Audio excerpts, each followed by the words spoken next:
now. What's up, Space, Charlotte, Addie, and Tay?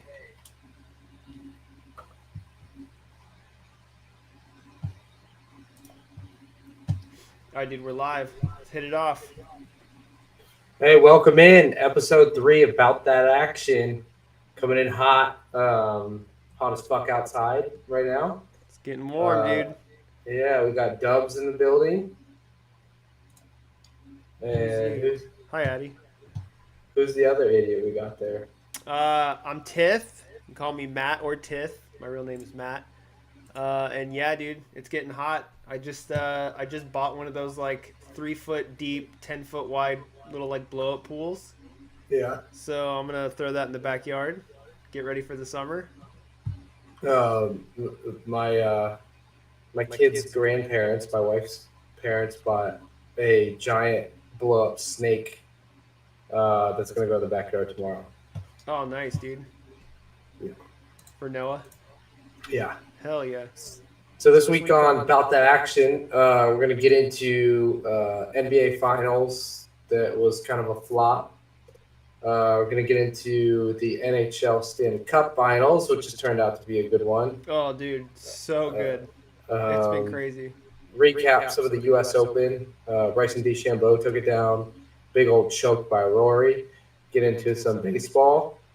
And, just generally talk shit. Dude, so let's get it going. Talk. Let's get it going. First things first, dude. What are you drinking? Tonight, I got I think I drank this last week, Cool Kids IPA that's been stuck in the fridge. Kids? Nice. Fresh out of down the street. You're not backing it up with a Sculpin? No, not this week. I actually, the backup is a Russian River Brewing Company, Velvet Glow. Oh, dude, a Velvet Glow? Let's go. That's the only reason that I got it was it was the only lager at Whole Foods to make beer cheese when we played poker last time. Oh, hell yeah. I'm drinking a Fog Sickle Sour Double IPA. Oh, dude. Never had it, but it sounds really good. Let's see that logo again. Dude, the Fog Sickle. Oh, yeah, that's a hell of a can. Dude, a sour double IPA. We'll see what it's about. I'd like to also ask about the upside down triangle chain you got on. What's that about? Dude, it stands for power. Okay. You don't want to know. All right, dude, I can feel it. The more you know, the less comfortable you'll be. And I just spilled beer all over my desk. So let's jump in, dude. Yeah, NBA Finals. NBA Finals wrapped up. We kind of were, thought we were getting back into it when the Mavericks blew out the Celtics in Game 4. Everything went right. Luka just went off in the first half. Kyrie stepped up, and it looked like, I think Dallas can come back in this and win a couple games. Nope. Yeah, went back to Boston, and it was an absolute massacre. It was an absolute massacre. They got destroyed. They looked like they didn't even belong in that series. Yeah. It just showed. It showed the depth. It showed the depth from how good the Celtics actually are. Yeah. It's insane how deep they are. Yeah, that team is just gross. It shows too, you got the two-headed monster of Jason Tatum and Jaylen Brown, but you also got Drew Holiday, which they got in a steal. They got Derek White, who's just an absolute defensive specialist. Yeah, he's such a savage. Peyton Pritchard throwing in half-court shots. You got Porzingis playing minutes off the bench. They're going to be tough to beat moving forward, and they're going to be tough to beat into the future. Yeah, that team is pretty gross. Jaylen Brown won MVP, which is kind of surprising. I wouldn't think he would have. I would have thought Jason Tatum would have won. There's going to be a lot of talk this entire offseason about, is Jason Tatum an elite player because he didn't win NBA Finals MVP? Yeah, I think people have higher expectations for Jason Tatum. And so when he doesn't perform to that level of expectation, it's hard to give him MVP, even though like maybe him and Jaylen Brown played at a similar level. So, because I wouldn't say like Brown outplayed him in that series by any means. He did. There's two or three games that he dominated. Jaylen Jaylen Brown. Brown on offense, Yeah. but I mean, Tatum does so much on defense as well. So it's hard. It's really hard to say, but I do think that the expectation is so much higher for Tatum, and so that's why it's just so Yeah. easy to overlook him and give a little bit more attention to Jaylen Brown. Yeah. Yeah, switching over to the Mavs too. I think Luka has a lot to learn. I think he's got a lot to improve on. He's got to cut some weight. He's got to get his conditioning. He's got to. I mean, he's just got to do better. He's got to stop complaining to the fucking refs. Yeah, absolutely. He's got to get back on defense. It's bad turnovers. He's got to get over them. But if they keep it, I mean, you also wonder like, one.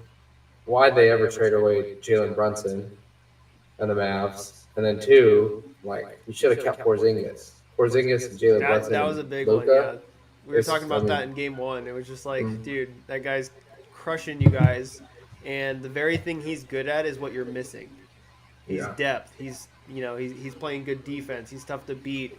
He's getting steals. He's getting blocks, and you guys aren't doing any of that stuff. And like, I feel like it was one of those things where like he wasn't even that expensive, so it's kind of bizarre that the team was just like, nah, we're good, let him go, and then like didn't do anything to fill it and had zero plans to like replace that kind of player. Yeah, they kind of shot themselves. You also missed. I mean, the Mavs missed out on all the bench players and role players that played incredibly well in the last series, like Gafford, Derek Jones Jr., PJ Washington didn't even show up. Lively off the bench didn't show up. I mean, this did not have their other role players step up, and Celtics did. Yeah, absolutely. And I mean, that's why this was such a one-sided series, to be honest. So I was gonna say, this beer is insane. It sounds like it. It literally, absolutely tastes like one of those like orange creamsicle ice cream cones. It's hella good. It's really good. When it's an IPA. Yeah, it's a Fogsicle Sour Double IPA. Wow. But it doesn't even say it's like an orange flavored IPA. It's literally just a sour IPA, but it tastes like an orange sickle. It's hella good. So there's a lot of news coming out of. I mean, I hate the Celtics. With Everyone all my heart. hates the Celtics. I hate Boston in general. There's a lot of news coming out about how cringy the Jason Tatum speech was after they won the finals.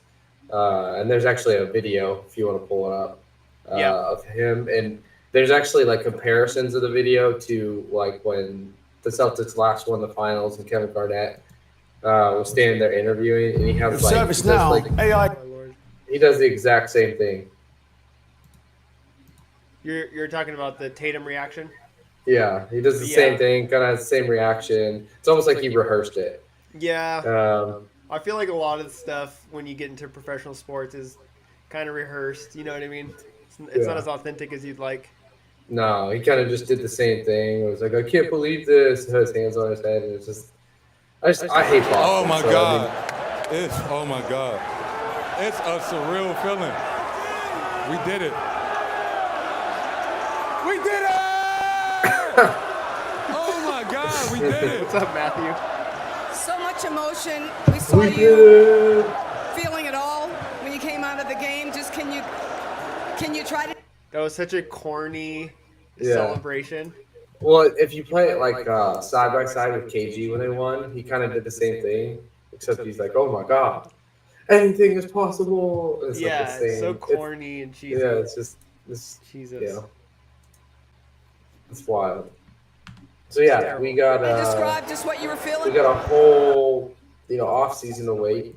There's going to be a lot of, there's going to be a lot of off season news. There's going to be a lot of off season changes coming. One big one that hit already. JJ Redick was announced as the Lakers head coach, which I think is huge. That's going to be awesome for them. That's a good signing. Yeah, signed for 4 years as well. So 4 years is a big deal. Contract, nice. Yeah. So you basically get him past LeBron. I mean, LeBron ain't going to be there for 4 more years. If he is, it's Dude, you'd be unbelievable. surprised. Like, the NBA is different. I think, and LeBron is also different. He's not just your typical athlete. I Yeah. would not be surprised if he played until he was 43. I wouldn't be surprised either, but that dude's been playing for a long time. Yeah, but he's still dominant. That's what's crazy. Like, he hasn't even slowed down. Well, he slowed down a Yeah, little bit, but you he know what I slowed mean. down. Like, he's still a dominant player in Yeah. the league. If he's playing, if he could play like 50 games a year Right. and take like 30 games off and then come to the playoffs, you know, I think that could work. But God, that guy, I mean, 40 years old is tough to play in. Yeah, it is. But I mean, even like I'm talking like 42-year-old LeBron is coming off the bench. You know what I mean? Like he's just out He there for ain't. depth. He's never coming off the bench. Dude. He's never. I mean, you're never gonna get LeBron to come off the bench. That's He's not true. just- he's But not I gonna do mean, that. yeah, I guess. But it'll be interesting because the Lakers are looking at signing his son, right? Yeah, he basically they had a couple workouts with Bronny, and one of them was with the Lakers, Yeah. and that's what the big news is hey, we're gonna draft him to come to the Lakers. I mean, everybody and their mother that's on LeBron's side is saying, no, we're not doing that. You know, LeBron might not even be a Laker next year. Yeah, of course. Let's see. But that's all PR nonsense. Yeah, That's crazy though. But yeah, dude, I would not be surprised at all if you see LeBron playing until he's 43. He's 39 JJ now, right? yeah, 39. JJ Redick's interesting too because he's got. I mean, he's a former player, obviously. He's got a lot of just basketball knowledge. I mean, he just knows the game really well in and out. When you hear him on his podcast, he talks well about basketball. He knows his stuff. He was an analyst. Right. But it's like there's a whole nother level to it in player relations. And like obviously he's been a player, so he probably knows that. So it'll be interesting to see how he fits in. Yeah, and he was always one of those like good teammate type of guys when he played too. Like a lot of people Yeah. liked him and respected him when he was a player. I Yeah. don't see how that would be any different as a coach. If anything, now that he's like wiser and probably even earned a little bit more respect just because of the fact that he's retired and did so well throughout his career. I could see him winning over the bench pretty easily. Yeah, I can see it happen. That's what's kind of cool about it. He's not too big. It's not too big for him.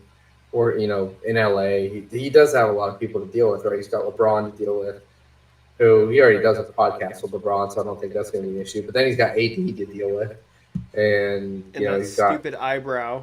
and just his I don't know. AD is just I don't know. Dude, fix your eyebrow, dude. Yeah, they stop getting injured. Dude's injured every year. Biggest mistake I ever made was drafting him in my fantasy team.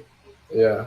What's up, Jay? I mean, the other thing is, for the next year coming, it sounds like Donovan Mitchell's going to stay with the Cavs, which is massive. I thought. That's huge. He's so good. Yeah, I thought he was leaving for sure. I thought he was out, but I mean, he's been posting stuff on social media. That's basically like, I'm staying. I ain't going nowhere. The Cavs did fire their head coach, JB Bickerstaff, which is a big move. I hated him. He's a good coach. He was a good coach when all the good players were out, so he could get the most out of bench players. But Yeah. he was a horrible coach. Just everyday consistency. He could not do it. Right. But I think the Cavs are building a pretty good young team. I've liked their draft picks the last couple of years. So yeah, they're so they're young. looking super and- solid. Yeah, they're young. So, like, I could see why someone like Donovan Mitchell would want to stick around because he kind of sees the writing on the wall. Like, give these guys a couple of years of experience, and that team's going to be nasty. Yeah, Darius Garland's got to turn around. He had a really rough stretch in the playoffs when we needed him. Yeah. They also got to hire a head coach. I mean, that's a big thing. They got to get a head coach, and they got to get one that's going to fit with all those players. But, geez, you got Donovan Mitchell, you got Jared Allen, you got Evan Mobley, you got Darius Garland, you got Karis LeVert. I mean, come on. It's deep. I mean, It's that gross. team's loaded. Dude, maybe they'll get Klay Thompson. And, yeah, you signed Klay Thompson. There's somebody else. Paul George is a free agent. It might be a free agent. We got Luke in here talking about it. It's deep. Yeah, the Cavs bench is super deep. Yeah. Add Klay to it, it would be really gross. I don't know if I could. I don't know. I've never liked Klay. He's so good though. That's the thing. Like, obviously, I'm a Warriors fan, but I've always said that Klay is the X factor for that team. I'm talking about the Warriors. So for all those championships they won, all those big playoff wins, like, dude, Klay was absolutely critical in almost all of them. Well, he won. I mean, the one that they came back from 3-1 in the series against the Thunder. One of the greatest comebacks of all time. That was insane. He was unbelievable in that game 6, and then it was just gross. I just I mean, I'm a Cavs fan, so that comment when the Cavs won the championship, that comment in like Game 5, where it's like, "Oh, LeBron just got his feelings hurt and he was talking shit," and it's just like, I don't like this guy anymore. Actually, I could see that being a signing for the Cavs. Like, I would not be surprised. And it does sound like Klay is less and less likely staying with the Golden State Warriors. Yeah. Because they don't want to give him more than 2 years. And he's just like, all right, screw you guys. I think they're also expecting him to take kind of a pay cut, like Dre, what's his face? Wiggins. Yeah. Oh, yeah. Draymond Green. They both took pay cuts. Yeah, I mean, the Warriors are falling apart. We actually just on the 19th was the 8-year anniversary of the Cavs championship. Has it been 8 years? Holy shit! Yeah, which is like, you look back at some of the highlights. The fact that they came back from 3-1 against that team is still unbelievable. Like, I didn't, in the moment, you didn't really think anything of it because it was just kind of one game at a time. I didn't think it was possible because that team is so loaded. They play back like highlight videos of it, and like that Game 5 that LeBron and Kyrie both scored 41. That Game 6 in Cleveland where it was just rocking and they just blew the Warriors out, and Curry got kicked out, and then that Game 7, which was just one of the best basketball games I've ever watched in my life. It was one of the worst for me. Yeah, I mean, just back and forth play the entire game was just unbelievable. It was a good series though. Like, obviously it didn't go in my favor, and it was the best moment of your entire life. But yeah, hey, but yeah, no, that was crazy. And I think it's wild that the Cavs have won their championship. The Warriors were also good around the same time. And then now the Cavs are almost like a completely rebuilt team looking to create their second dynasty, whereas the Warriors kind of just rode it out and let all these guys become old and washed up. Well, you know what's wild? And we're talking about the NBA a ton, but you know what's wild? If you think back 2 years ago when the Warriors won the championship, they won that championship. Like, obviously Steph Curry's good. Obviously Klay's good. Obviously Draymond's good. Wiggins is good. They won that championship because of Jordan fucking Poole. Like, yeah, that's true. Jordan Poole carried them super in a couple games, and during that playoff run, Curry was hurt, and Jordan Poole had like 30 in a couple games. He was the best player on the team. It was just unbelievable. Now he's just like, I don't know what happened to him. But. Dude, they gave him away for CP3. Yeah. They basically said, here, take this 25-year-old really good player who's been absolutely clutch for us and won us an entire series and a championship, and let's give him away for a 35-year-old bag of socks. I mean, CP3 used to be really good, but like at this point in his career, he's not anything. He's terrible. No, he did nothing for him last year. I think Jordan Poole just let everything get to his head. He just wanted the bag. Yeah. But there was also that whole like riffraff in the fighting with Draymond and not getting along with the team and kind of being a prima donna in the locker room. Yep. So I mean, I get that too, but like, man, that's crazy to give him away for nothing. Yeah. Wow. Yeah. The NBA is kind of in a good spot right now. I think there's a lot of good young players, and it's kind of the passing of the torch a little bit. Boston's finally won it after they've been in the Eastern Conference Finals so many years, and then you got Luka. You got a passing of the torch. Yeah, Luka's still super young. Like, he's got. He just needs to get in shape, dude. Yeah, stop being chubby. Know. You're too good. I don't know if he's chubby or if he's just like bulked up, but he looks fat. Like he just looks slow. He looked terrible. That picture that Lazook sent us was all. Oh my god! Basically summarized it, dude. Cool. So we got NBA offseason coming, but yeah, fucking whole summer of the Celtics. It's like the same. It's the same feeling as when Michigan won the national championship. It's like nobody fucking cares. It's like Right. no, but nobody fucking cares. Like they get their 2 seconds of fame and then everybody moves on. There's like 30 people in Detroit that were happy, Yeah, and that's it. No one Yeah. else cares. fucking over. So moving on to the Women's Association for the third week in a row. Which is cool because it's getting a lot of attention. There's talking points in the WNBA, which has never been the case for as long as I've been alive. Yeah, It's kind of interesting. Yeah, some of it was kind of scripted.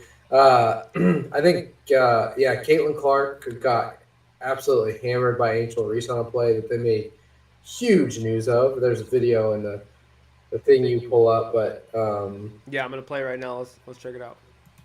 they're I mean, she drove to the hoop. It's a basketball. Ooh!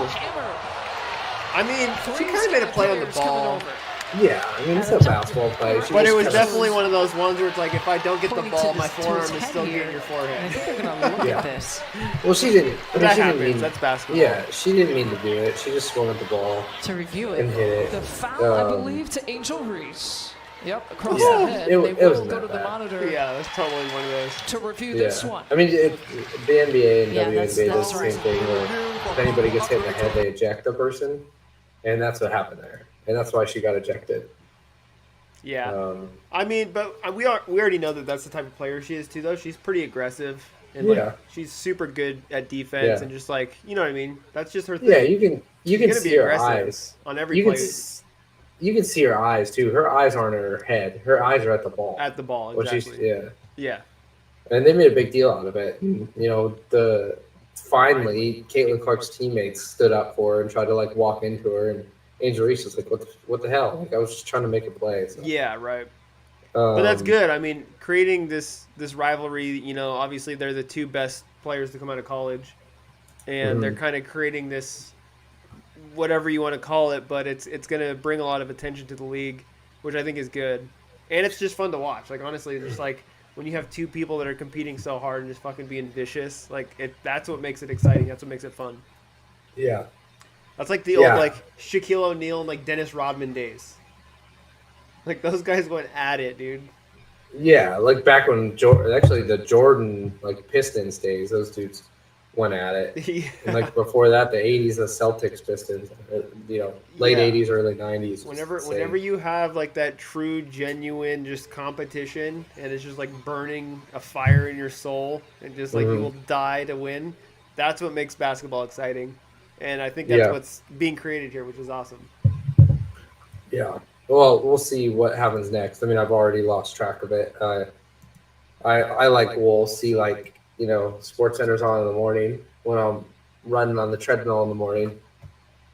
It's So like they did post the stats about it. So I think right now, because everyone's comparing the two of them, like who's better, like Angel Reese or Caitlin Clark, and I think right now Caitlin is 2-0 because they've played each other twice. Yeah. I think Caitlin had 16 points per game average, and I think Angel was at 14, but she was better on defense. She had more rebounds and blocks. So they're pretty even, honestly. And she's bigger. She's Yeah. bigger, so she's gonna get She's more bigger, yeah. blocks She's going to get rebounds. more defensive stats. She's going to have more blocks and rebounds and stuff like that. But it's not surprising that Caitlin had a little bit more points, but it's not that big of a margin. It was like 2. So Yeah. that's pretty cool. That's gonna be a fun one to track and keep watching. But yeah, Caitlin is 2-0 so far. But that could also just be the team is better. So Yeah, I mean, honestly, I think the team is worse. Indiana's like way worse. They just play better. Yeah, I think stepped those up two for will the have moment. Caitlin Clark's like good. I mean, she's like this. I mean, honestly, Sabrina Ionesco is probably better than both of them. But she should probably get more press. But Caitlin Clark just bangs deep threes, and Dude, her passing is so good though. yeah, I've been really impressed watching her highlights. I don't really watch like the games, I'll be honest. Like I'm not gonna sit there and watch a WNBA game, but I'll watch the highlights of the games, the big ones. And some of her passes are gross, dude. She's got some dimes. yeah. Well, it's funny when they show like highlights of like Yeah, this is why Caitlin Clark loses games. She throws an absolute dime pass to somebody and they miss a layup. Or like miss an easy shot or something like that. Yeah. They're like, you guys think she sucks, so here's her teammates. Yeah. But that's the WNBA. That's to be expected. Yep. All right, moving on. That was a short segment. Yeah, NHL Stanley Cup Finals. We had a big dude. Game 6 before we jumped on tonight that the Oilers took. But even more importantly was Game 5. Did you watch Game 5? Yeah. Oh, dude, Game 5 was insane. So I want to talk a little bit about Game 5. So the one thing I noticed in Game 5 is Connor McDavid just came alive, dude. Like the first 4 games, he was good. I mean, he's the best player in the world, so obviously he's going to be good. But you could just like see something changed in him in Game 5. Like he put the team on his back that game and was just like, we're not losing this. And I thought that was cool to watch. He's elevating himself to another level, which is crazy because he's already the best player. And then 2, I almost feel like you're starting to see a shift in the Florida Panthers, man. They're getting discouraged. I think they're getting beat badly in possession and everything, not just the score. And there was one goal in particular that I totally noticed it, and I think it was the McDavid goal in Game 5 where he was just like skating. He got a breakaway, tipped it ahead of the guys, and he was like skating hella fast. And the captain of the Panthers, Barkov, was chasing him. Dude, he stopped skating and chasing him by the time they hit like the red line. And he just coasted and let McDavid go and score the goal. And I was like, that looks like he's given up. Like, that's kind of crazy. He just completely was just like, I'm not going to catch him, so I'm not going to try. Yeah. And so I think there's been like a shift mentally between the two teams where the Oilers are saying, fuck you. You guys got 3 on us, but we're going to come back and win it. And they're super pumped right now. And then on the other end of things, the Panthers, they got that 3-game win, and they thought it was impossible for them to lose. And now they're just kind of, I don't know. There's something mentally there that I'm noticing in their players. Other than Matthew Tkachuk, he's the only one that's still playing like a savage. Well, especially when you're up 3-0 and it's a Game 7 now. I mean, they're totally.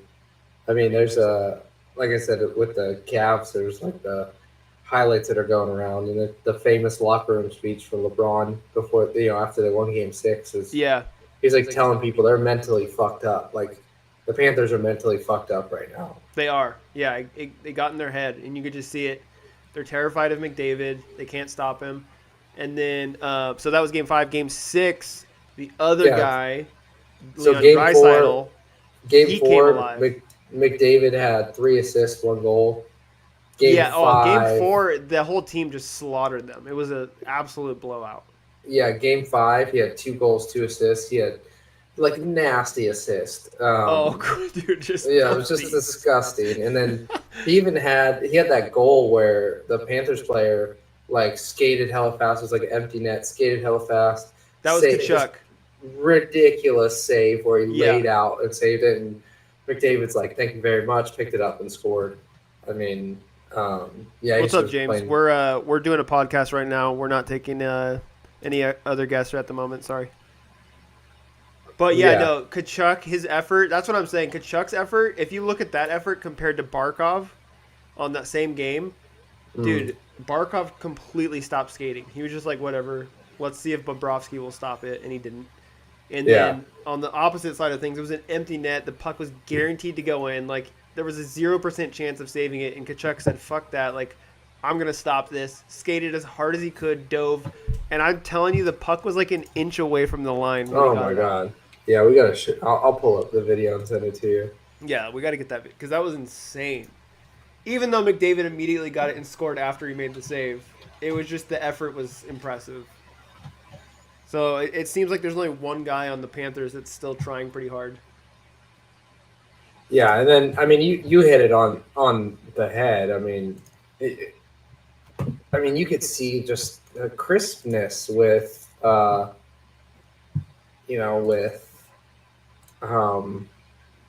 passes and turnovers in their zone. I mean, it's just they're not holding on to the puck well, and you saw it in Game 6. Yeah, Game 6 was definitely, you could see that the possession and just like the difference in the team's energy is so different right now.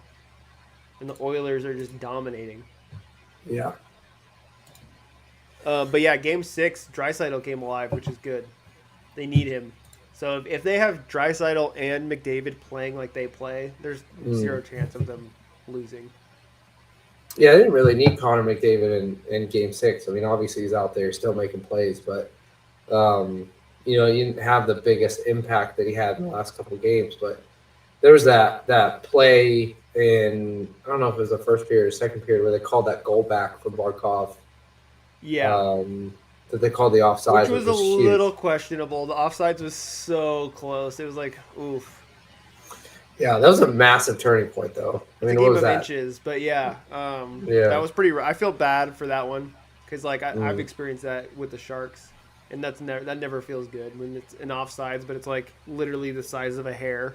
And it's like, dude, come on! Like no one can see that in real time. You don't know that that's an offsides, and it's kind of bullshit that they changed the rule to where you can go back and actually like see exactly to like the millimeter if they were offsides or not. Because that's just not a realistic thing. Like no one can be that perfect. And if the ref doesn't catch it, it's not blatant and obvious, then I don't see that being a problem. The play was still made after that. So that's kind of shitty. I feel bad, but it is what it is. I mean, that's the sport. That's the rule. Yep. It was just, it was a massive move, man. It was a good, like, you know, counter goal after they went up 2-0. You know, 2-1, kind of get it back close. And it was inches. Yeah, exactly. And that could have been a huge shift. I mean, they could have won the game. Yeah. They could have come back after that and won, but I'm glad they didn't. I'm personally rooting for the Oilers. I want to see McDavid get one.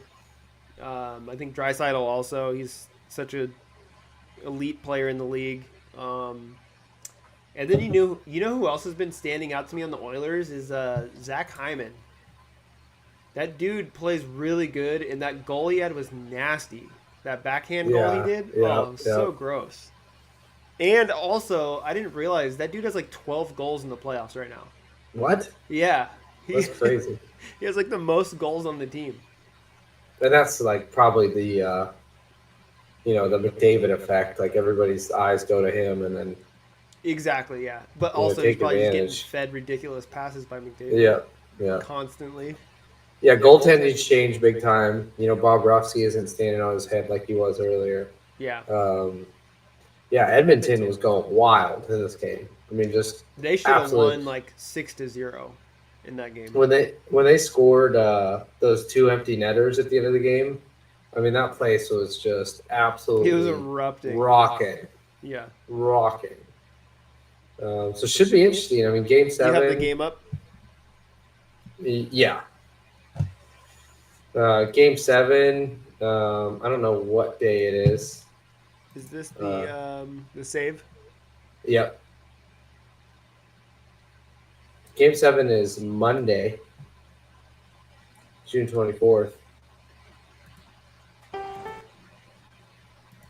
At Amerant Bank Arena in Sunrise, Florida. That'll be interesting. I'm definitely going to watch that. What time is the game at? It's 5 p.m. Oh, dude. I'm going to have to get off work early. Get home and turn it on. Drink one of these fog sickles. Who do you got in Game 7? I'm going Oilers, man. I think the momentum shifted. I'm curious to look up and see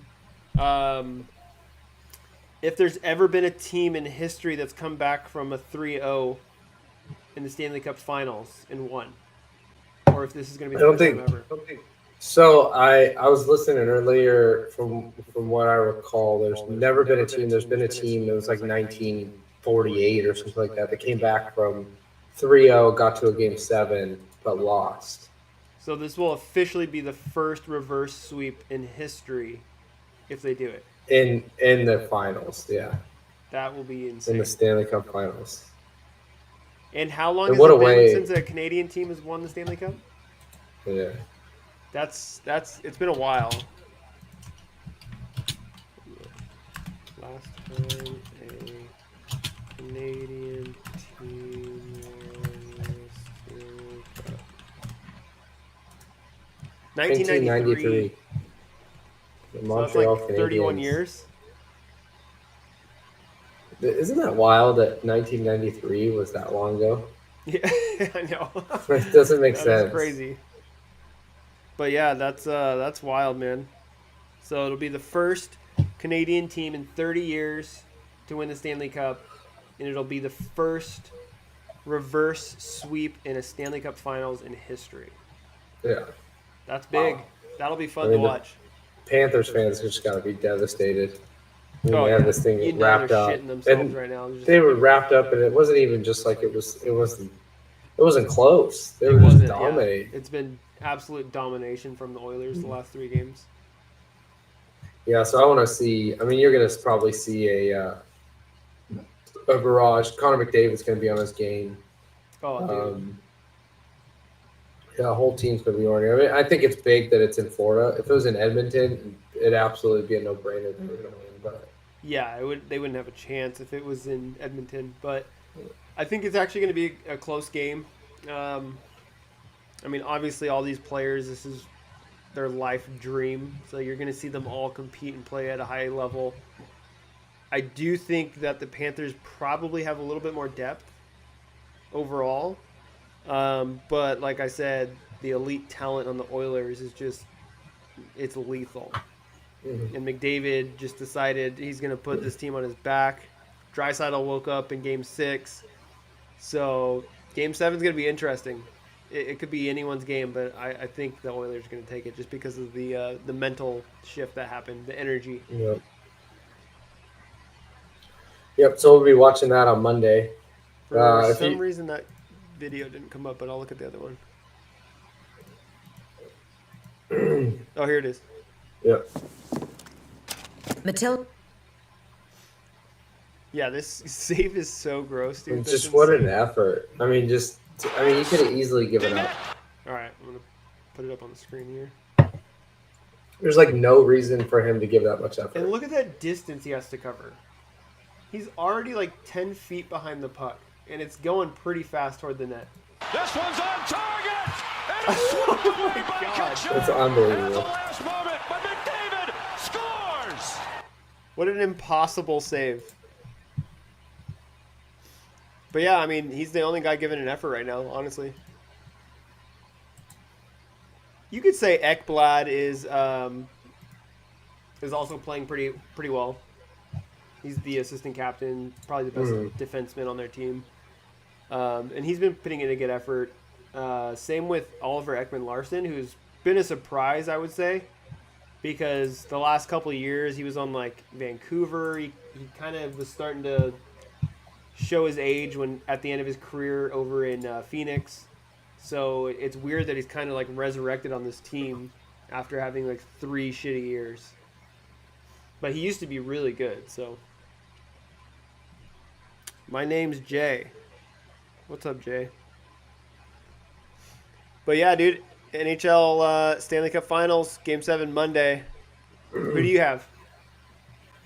I gotta take the Oilers. I mean, my original was Oilers in 6, so I'm sticking with the Oilers, but now it's in 7. Yep. And how cool would it be to see somebody come back from 3-0? Oh, dude, it's gonna be legendary. Like, there's 3 things about this game that it's gonna be awesome. McDavid winning his first Stanley Cup. Yeah. A Canadian team finally getting a Stanley Cup in 30 years, and the first ever reverse sweep. Like, that's too much of a story to not want that to happen. Yeah. Yeah. Like, if the Panthers win, it's like, okay, cool, you guys won, and then crickets. Yeah. Yeah. Same Nothing as all exciting after that. the rest of the championships. Yeah, exactly. You might as well be Boston. Yeah, Boston and Michigan. So if you've been watching the last couple episodes, there's been some weird stuff going on in Ohio, especially at Cedar Point. There's always weird stuff happening in Ohio, dude. We've seen mayfly attacks. We've seen camels getting loose. Camels getting loose. and this week was no different. If you want to pull up the video, Here's your daily dose of weird Ohio stuff. there's some goats that got loose at the park, and we're just running rampant. Dude, just hundreds of goats. They Which start is, like ramming people. which is interesting because if you watch the video, they like kind of stay together. Like they're all the goats. They kind Yeah. of get to a certain place and then They're so used to being like herded around that they just do the same shit even when they're Yeah. free, basically. fucking idiot goats. Idiot goats. That's hilarious. Cedar Point, dude. Cedar Point, where the fucking magic happens. So that's your daily dose of Ohio stuff. Yeah, there's some We're gonna Ohio move stuff. on to golf because the U.S. Open. Yeah, is- Bryson DeChambeau took down the U.S. Open. Couldn't happen to a better guy. I think Bryson has got a really bad rap over the last couple of years, just because he's kind of the diva. nerdy. No, he's not a diva at all. He's just a nerdy he's just kind of annoying to people because he's like, he loves his crafting. Like he tinkers at everything that he does. So he's like constantly like, oh, I'm gonna hit this putt this way and this way, and he's constantly talking to himself about different things. But I mean, the guy is solid. He stops and gives autographs to everybody, and it really couldn't happen to a better guy. And yeah, so I'll kind of. Did you watch any of the U.S. Open? I didn't know. I heard about it, and obviously you sent a couple of these videos. But here, I'll play this one right now. He's in the sand, which is usually where I am when I go golfing. Yeah. So I'll set the stage a little bit. So Bryson had a 3-stroke lead, I think, going into Sunday final round. Played like par golf on the front. It was a super hard course they played. Super tough. This was in North Carolina, right? Yeah, Pinehurst number 2 is just a hard freaking course. All the greens, you can see the undulation in it, how it's like a turtleback green. So you don't hit that green right, it's rolling off of it. So scores turn bad quick. So he's basically against Rory McIlroy. Rory went on a tear through probably holes 10 to 15 where he birdied. He just made a couple of ridiculous birdies and got back into it, and actually had the lead going into 18, 17. Or I actually had the lead going into 16. He stole the lead? Yeah, Rory had the lead by 2 strokes going into 16. Damn. Missed a 2-foot putt on 16. Oh. That would have gave him a stroke. Played 17, then 18. Missed a 3-foot putt that he just ganked that would have gave him the lead. And then DeChambeau is playing right behind him, hits his drive into the shit on the left side. And then he has to punch out, and he goes into this bunker from here. And then basically he's got to go up and down from this bunker to win the U.S. Open. And then if you want to play the video, look at that bunker shot. Yeah, that's a gross shot. That's really gross. Good contact. Caught the slump, ran up there. Right below the hole Absolutely goes DeChambeau, and he's pumped up. Yeah, dropped it close. Finishes it off. 4-foot putt. Drains the putt. Call it a day. Good What a night. shot. That was probably the most stressful 2-foot putt of his life. Yeah, he was confident. You could tell he was confident when he walked up, but he knew he was going to make it. Yeah. To be honest. Yeah, I mean, even you could see his putting stroke when he does it. He's just got the weirdest putting stroke. He's just a nerd. He's a golf nerd. Yeah, exactly. He just, he puts all the work into it. He does things that he can recreate. But if you play the next video, these are all-time choke artists by Rory. And it was funny because they had the camera on him, and after he lost, it's becoming a meme because he's sitting in the room, his head drops, and then he instantly left. And then there's videos of him leaving, and he's spinning out his tires in his car as he's leaving because he's so pissed because he blew another major. All right, let's check it out. That's the putt he misses? I think this is the putt he misses on 18. I don't think I have the video of him missing the putt on 16. Oh! Yeah, it was bad. I mean, that's a putt that basically, like, you putt that in, you, like, basically are putting yourself in a position to say, hey, I'm going to win this tournament. Because he played in the group in front of him. Oh, dude. I mean, not an easy putt, right? But, dude, he yipped it. You could tell, yeah, it took a nasty turn on him. But still, that's brutal. Yeah. That's just grossness right there. Yeah. So Rory, it's kind of funny because I don't know. I've never been the biggest fan of Rory. It's just funny to see him lose like that. And then squeaks his tires and loses his mind. Yeah, and just loses his mind. He just went through. If you follow golf news, he just went through a divorce, like a super public divorce. So he just announced that he's taking a 3-month break from golf after that too. Really? Yeah. That's kind of surprising that he's going through all that shit and was still able to compete at Yeah. that level. Mm-hmm. I mean, he was close to winning, apparently. So He should have won. He missed two, yeah. Easy putts that he would have been walking home with the trophy. Yeah, Bryson DeChambeau, it's a second U.S. Open, second major. Another major for a guy that went to live, from the PGA Tour.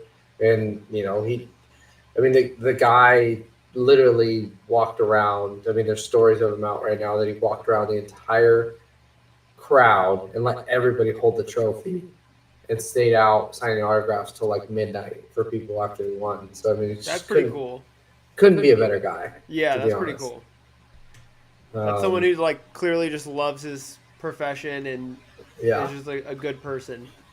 Yeah, he has he actually has a YouTube golf channel that he plays with a lot of the YouTube golfers, and I always thought he was a douchebag, to be honest, because he wears those stupid Kangol hats when he golfs, and he just does stuff like that. But then you like listen to him, and he's just he's just obsessed with golf. Yeah. Which I can get behind. I can't. I'm terrible. I played Sunday for Father's Day. Noah took me golfing. You brought out the kid. How was that? It was fun. He's been golfing quite a few times, so he does well. He picked out matching shirts for us. Oh, nice. Father-son duo. Which was fun. Yeah, he's getting better. Shot a 42, and then I played again today actually and shot a 42 again on 9 holes. So. What course? Diablo Hills.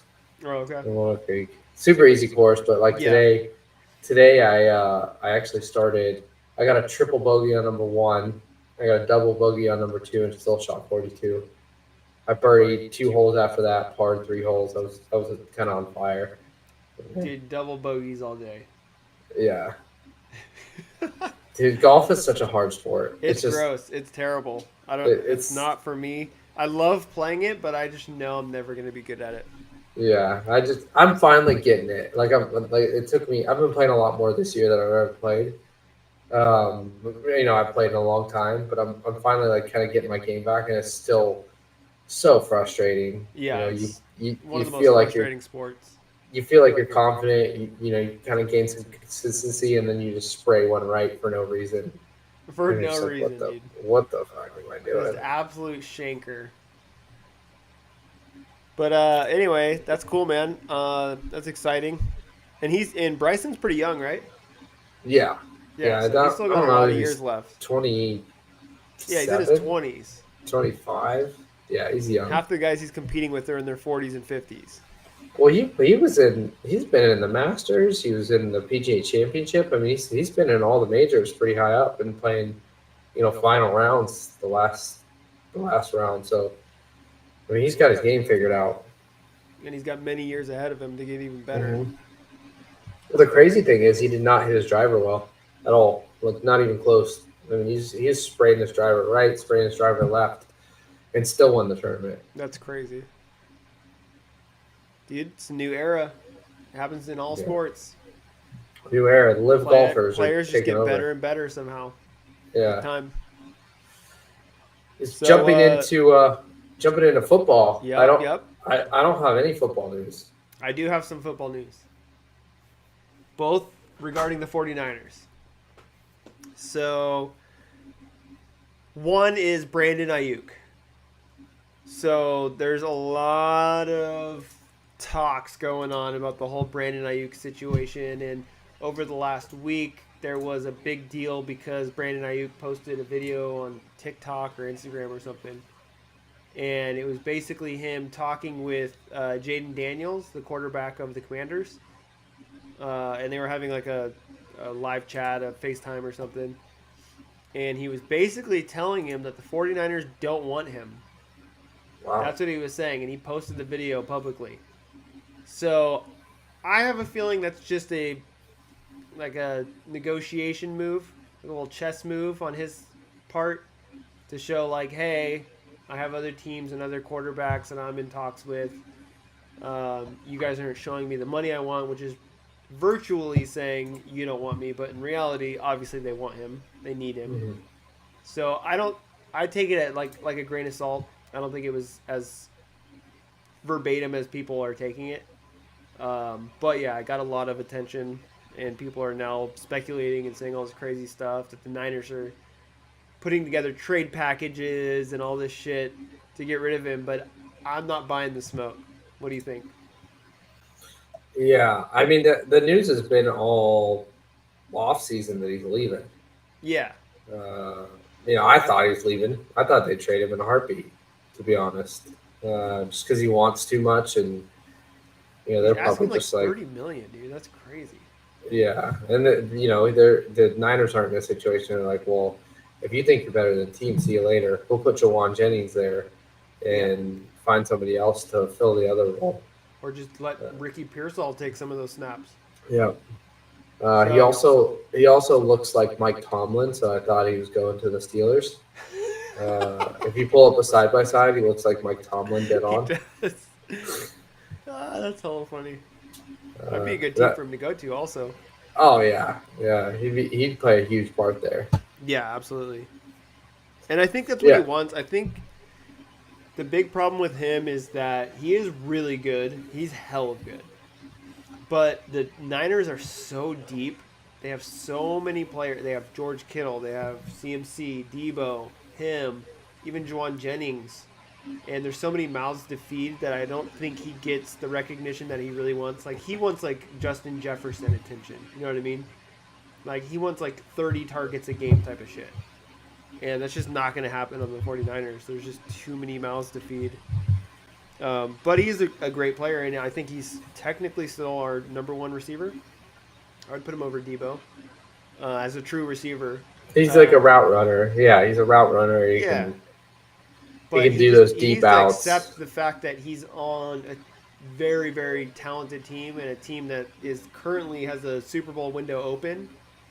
And he has to choose, do I want my money now, or can I put together a contract that's maybe favorable for the team so that we can try to get a championship and then worry about that contract after. So it almost seems selfish to me for him to demand $30 million right now.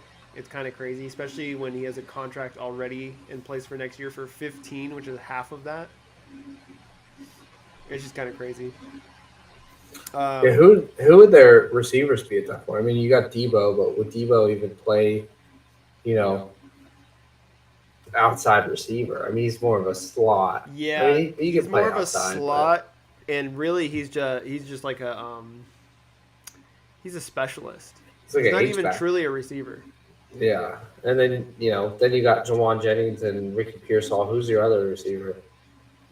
We have a couple. We have Chris Conley, who kind of emerged last year in the playoffs. Big guy. He's like 6'4". He's kind of skinny and lanky. Really good hands.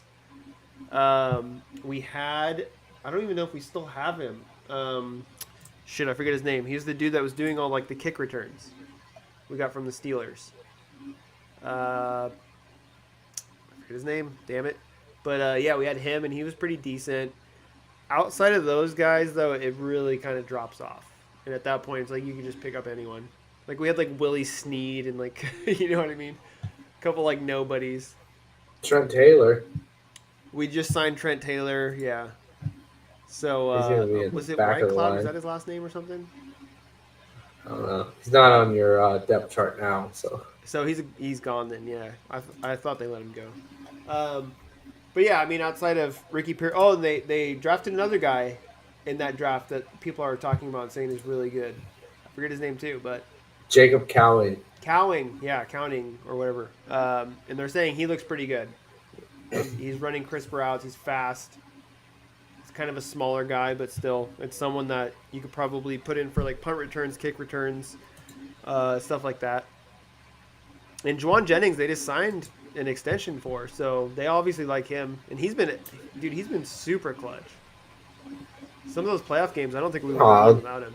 Third and Jawan. Yeah, exactly. So the other big news on the 49ers, which this one's crazy. So over the offseason, and this just came out, George Kittle had his core muscle surgery. And they said in 30 days, he lost 30 pounds of muscle. Wow. So he plays at about 250 pounds. After his surgery, in just a month, he dropped down to 220. So that's pretty crazy. I don't even know if that's physically possible for a human to lose 30 pounds. That's a pound a day. Like, that's insane. Yeah. But he did. He lost 30 pounds of muscle in 30 days. And then apparently after that, he's already gained back like 20 of those pounds in muscle. But training camp is next month? It's like late July. And I don't know if he's going to be able to gain those additional 10 pounds in a month. Because it sounds like his body isn't really meant to be at 250. If he lost that much weight that fast, that means it's just like super inflated, like fake muscle. You know what I mean? Mm-hmm. So it's kind of interesting. We might see a more slim George Kittle this year, which means he'll probably be doing more receiving instead of blocking because they use him as like a fucking lineman. Yeah, I think right he's side still. is so terrible. I mean, you still gotta believe that he can block. Even, I mean, if he's a little lighter, it's gonna be harder to, use his weight. But you still gotta believe that he can be used in blocking packages. Yeah, I mean, because there's more to blocking than just strength, right? Yep. There's a lot of hand stuff. It's just experience, and he's absolutely one of the best in the league at blocking as a tight end. And they'll still use him. I mean, at 240, like 10 pounds is a pretty significant difference, but it's not enough to where like he's going to be useless. Mm-hmm. So I just thought that was crazy. It'll be interesting to see how that plays out, and also to see how he is after his core muscle surgery. He might be better. Hopefully. Yeah, that's nothing all I got, though. Nothing to report from the Browns camp. Brown frowns. I No thought they news coming said out. Deshaun was throwing now. Yeah. I mean, he's throwing deep, but whatever. Whatever. We'll see. Dan see will when the believe it when he season sees it. Nick Chubb has kind of been, rumored to be back and running, which is big time. I don't think he'll start the season, but he'll be back in. The only news I saw was that people were hating on Justin Fields. There's like reports that came out for Justin Fields as to why he got traded was he wasn't kind of being a quarterback. He wasn't like watching film. He couldn't throw routes. There's just a bunch of crap that came out, and the reason he's number 2 in Pittsburgh now is because he's not taking the next step. Yeah, that's kind of always been the dig on him. Yeah, which is kind of wild news. I mean, when he played for Ohio State, he was not that. I mean, he was a leader, led that team. He was obviously the guy that was he's in a charge. freak athlete. Yeah, He's an incredible athlete, but it's just wild. It's just wild that that's the news. Especially he just wasn't like that in college, but maybe he's like that now. we could see like a resurgence of Russell Wilson though. Yeah, I hope not. The Broncos are a mess. Let's be honest. Yeah. And how much of that was Russ's fault? I don't know. He was amazing in Seattle, and then all of a sudden he went to the Broncos and he was terrible. So it's either that Seattle was super, super good during that time and it made Russ look good, or the Broncos aren't that good and they're kind of a shit show, which I'm leaning more toward that. So But at the same time, like, is Pittsburgh any different? Yeah. They're kind of a mess right now too. I mean, their defense is always good. Their defense is always good, but their offense, man, they have nobody at wide receiver. Their running back, their running backs are good. They got Najee, George Pickens. George Pickens is an awesome wide receiver. Didn't they get rid of him? No, Deontay Johnson is a good wide receiver. They had a horrible quarterback, and they had a horrible offensive coordinator. Kenny Pickett was not it. No, he's terrible. He's awful. But, so it'll be interesting. But I do think Russ, with a good coach, with Tomlin, you might see a much better Russ than we saw with him on the Broncos. Yeah. So it'll be kind of cool to watch. Yeah, I hope not. I hope the Browns just beat the piss out of him. I mean, even with a good Russ, I don't think they're beating the Browns. They're still at the bottom of that division. They're not better than the Ravens. They're not better than the Browns. If the Cincinnati Bengals can stay healthy, which is like that never seems to be the case, they're not better than the Bengals. But yeah, we'll see. Which is wild. That's the best division in football by far. Yeah. Oh, dude, it's so gross that all four of those teams is just stacked. Well, I guess three. Pittsburgh kind of sucks. Yeah. Well, I mean, their defense is still good. The defense is super good. Yeah. Yeah, they're still making playoff teams even with that offense that they had, which is just crazy. Crazy. I'd be remiss to not mention, shout out to Cleveland Guardians. Dude, baseball, let's go. Formerly known as Cleveland Indians, coming into today with a 47-26 record, which is good for third in the MLB right now. Jeez. With a lot of no-name players. Obviously you got the Jose Ramirez, who's a perennial MVP candidate, who pretty much took a hometown discount to stay with the Indians or the Guardians. Absolutely rocked the Blue Jays 7-1. Yeah, rocked the Blue Jays 7-1 tonight. They got the Giants coming up in a couple weeks, which should be fun to watch. But they're just rolling. They got Stephen Kwan back, their leadoff hitter, who is literally hitting like 385, which is just insane. We're going to have to bring Lazuk in for that episode. Giants versus the Guardians. Yeah. Their pitching's been timely. They have young pitchers. They lost we lost Shane Bieber for the year early on. He's probably the best pitcher in baseball. The pitchers have stepped up, so it's fun to watch. It's fun to watch this Guardians team. They've just been consistent. They're young, don't have the highest payroll, and they compete.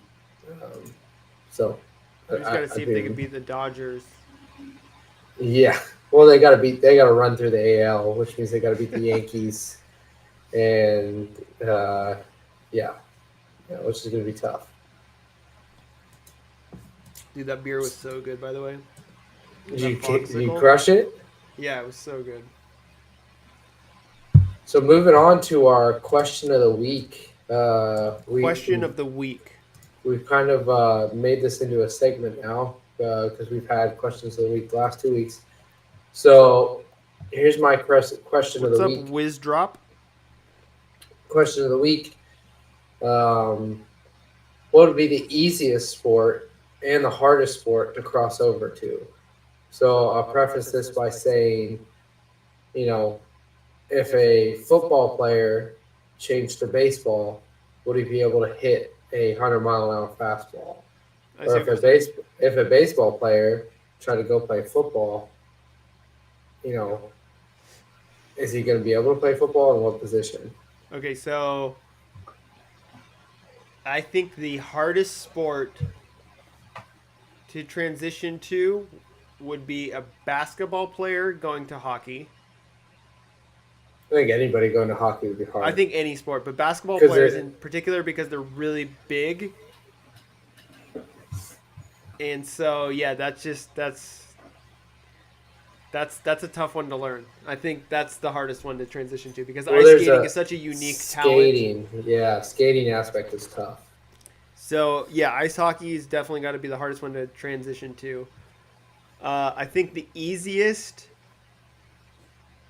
I think a football player transitioning to soccer would be the easiest. Yeah. They would dominate. Oh man. They're more athletic, they're bigger, they're stronger.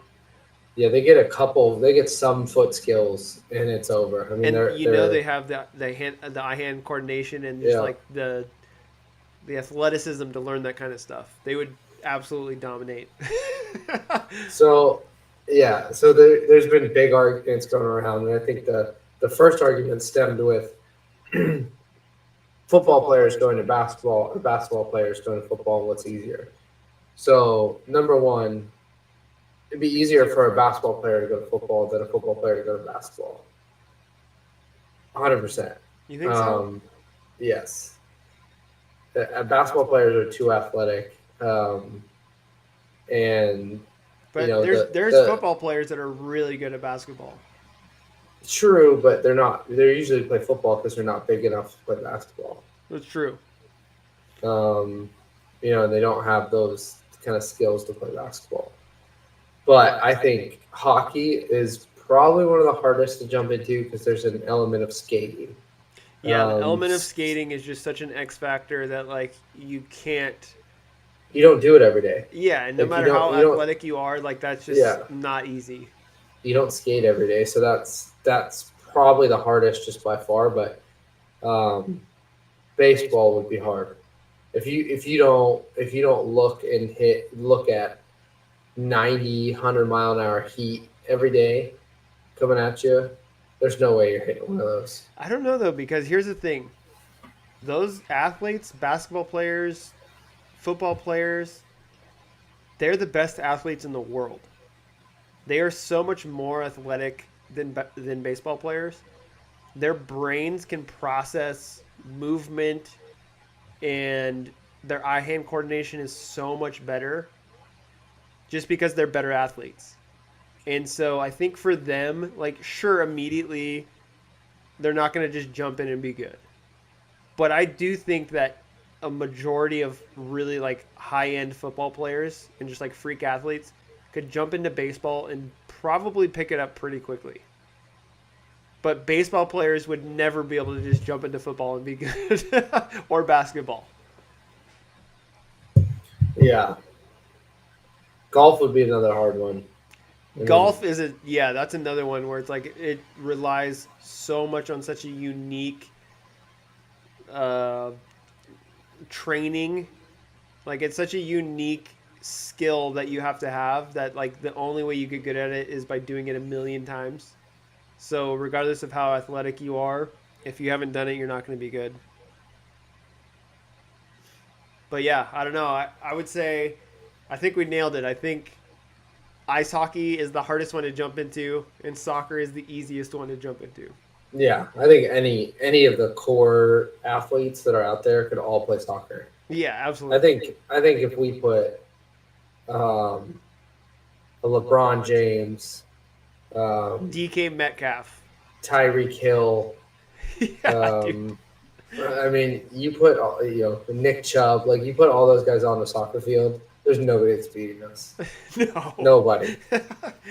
And then you get some of the cornerbacks, like the most athletic players in the league. Oh, yeah. Sauce Gardner. Yeah, you get some of those guys. Oh, man. Yeah, nobody's touching them. I mean, they're the fastest guys. Just their ability to change direction. 0 to 100 is instant. You're not overpowering them. Their leg strength. Nick Chubb would pop a soccer ball if he kicked it. Yeah. It would explode. I mean, picture like Anthony Edwards playing goalie. Yeah, exactly. I mean, who's going to score on him? No one. Who's our goalies that we have now? These like old white dudes. Yeah, they're like old, like balding, like white dudes that are just like, yeah, you're good, you're athletic, you could kind of like anticipate and do stuff, but like, dude, if you put like an actual athlete out there to do that stuff and learn it and develop some skills, he's gonna dominate. Yeah. But they're never gonna choose that because they make more money playing football or basketball. Not always, actually, because some soccer players make a hell of money. Yeah. Oh, I mean, the Ronaldos, the Messis. Yeah. I mean, they make an insane amount of money.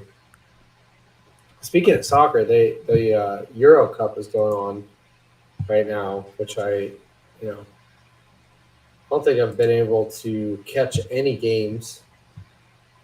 I follow, but I don't watch. It's one of those Yeah. sports where I was kind of like, oh look, like this team won. Well, I don't know if they show them on TV anywhere. To be honest, I haven't seen them. Yeah, Really sometimes you have don't. to find those like obscure like international channels to watch it. Yeah, but I mean, the Euro is usually pretty good. I mean, Euros. I mean, all the big European countries they're playing it. They're in group stages right now. Dude, PSG, dude, let's go. Yeah, not in the Euros. It's like France, Netherlands, Incorrect. Austria, Poland, Ukraine. Ukraine won. They did. Oh, nice. Chile, Peru. Yeah, so that'll be interesting once it gets down. I won't really watch it until it gets to like the Final Four and then the finals. Yeah, exactly. That's how I always am with the World Cup or any big Yep. soccer tournament. Wait till the end, and then watch the fireworks. So I think that'll wrap up episode 3 of Bout That Action. About that action, boss. Tune in every week. Check us out on Twitter, YouTube, podcast, wherever you find them. TikTok. Spotify. Yeah, Spotify. Link it up. Yup. All right, see you guys next week.